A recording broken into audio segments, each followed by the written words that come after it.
हिंदू राष्ट्र को लेकर बड़ी चर्चा चल रही है, बड़ी यात्राएं निकल रही हैं। असंभव, 101% असंभव।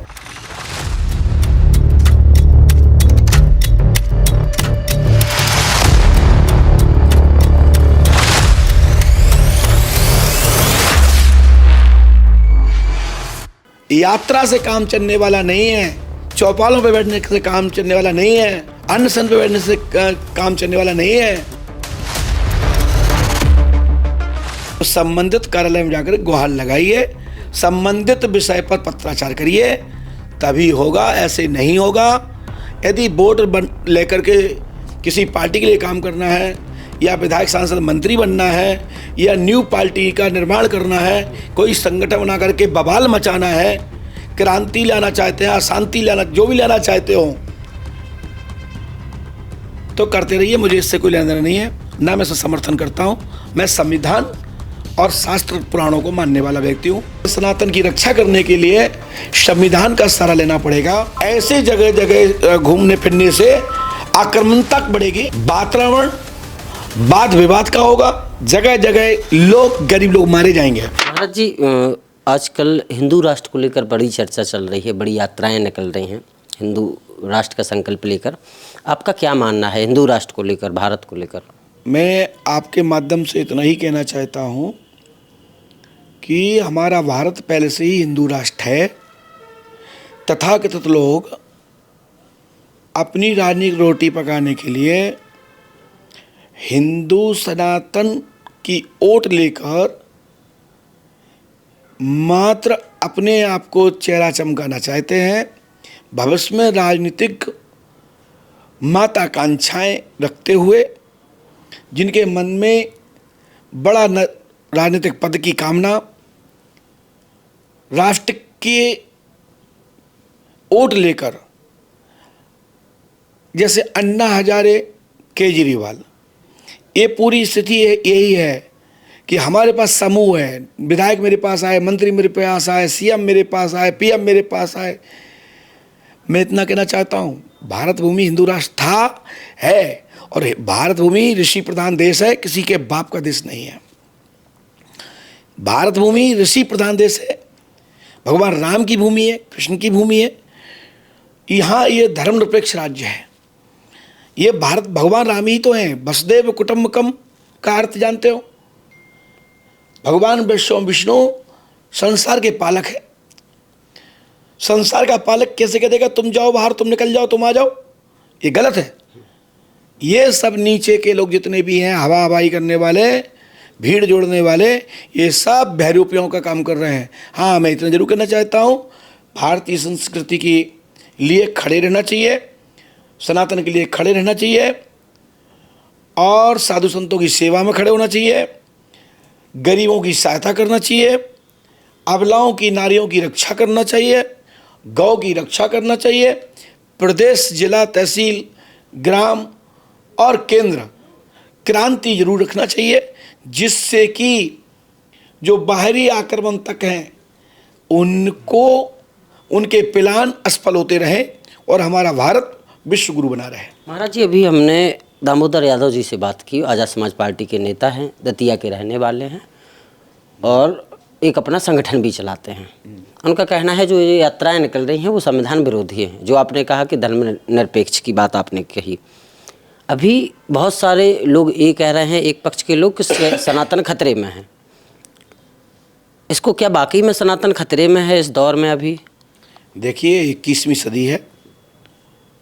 यहाँ इस देश में गीता, पुराण, रामायण पढ़ी जाती हो, जहाँ संतों का अनुसरण किया जाता हो, ब्राह्मणों का अनुसरण किया जाता हो, देव देवालयों का अनुसरण, दर्शन किया जाता हो, उनके संरक्षण में रहा जाता हो, उस पर्दी में रहकर सेवा की जाती हो, तो वहाँ भारत कहाँ खतरे में रहेगा? इतना जरूर मैं कहना चाहता हूँ कि अपनी संस्कृति की रक्षा करना चाहिए, अपने सनातन की, अपने शाश्वत व सत्य की, जो शाश्वत है, जो सत्य है वही सनातन है, जो प्राचीन से प्राचीन है, उस सनातन संस्कृति की रक्षा करना चाहिए। जैसे आपने नाम लिया संगठनों के, महापुरुषों के, मैं इस पर कोई टिप्पणी नहीं करूंगा। मैं इतना जरूर कह सकता हूं कि संविधान संहिता धारा अनुच्छेद के अंतर्गत अलग अलग क्रम में पैराग्राफ में अपनी बात रखने का अधिकार सबको है, लेकिन कानून को, संविधान को चैलेंज नहीं किया जा सकता है। यदि किसी भी सनातनी महाबिंदुओं को कोई दिक्कत है तो सनातन को परचम लहराने में, सनातन की रक्षा करने के लिए संविधान का सहारा लेना पड़ेगा और केंद्र सरकार और प्रदेश सरकारों में गुहार लगानी पड़ेगी और प्रदेश सरकारें 1/3 मत के अनुसार प्रस्ताव पास करेंगी, तब संविधान में परिवर्तन होता है। फिर वहीं से चाहे आप जो राज बनाना चाहे बना ले, लेकिन असंभव 100% असंभव। हिंदू राष्ट्र तो था, है, किसी के बाप का नहीं है, ये मैं कह रहा हूं। लेकिन एक कागजों में चाहते हो तो यात्रा से काम चलने वाला नहीं है, चौपालों पे बैठने से काम चलने वाला नहीं है, अन्न सन पे बैठने से काम चलने वाला नहीं है।